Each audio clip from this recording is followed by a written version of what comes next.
রাশিয়ার Saint Petersburg শহরের 7 বছর বয়সী কোডিং বিশেষজ্ঞ সের্গেইকে একটি আইটি কোম্পানি তাদের ব্যবস্থাপনা দলে যোগ দেওয়ার প্রস্তাব দিয়েছে।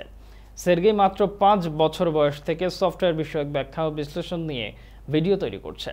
তার অসাধারণ দক্ষতার কারণে Pro32 নামে একটি ইনফরমেশন সিকিউরিটি কোম্পানি তাকে কর্পোরেট প্রশিক্ষণের প্রধান হিসেবে কাজ করার প্রস্তাব দিয়েছে। তবে রাশিয়ার আইন অনুযায়ী 14 বছরের কম বয়সী কেউ বেতনভুক্ত চাকরিতে যোগ দিতে পারে না।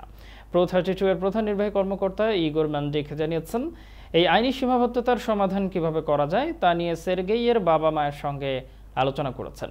শিশুটির বাবা কিরিল জানিয়েছেন, তারা প্রস্তাবটি পেয়ে অত্যন্ত আনন্দিত এবং অধীর আগ্রহে অপেক্ষা করছেন যে কখন সের্গেই কোম্পানিটিতে যোগ দিতে পারবে।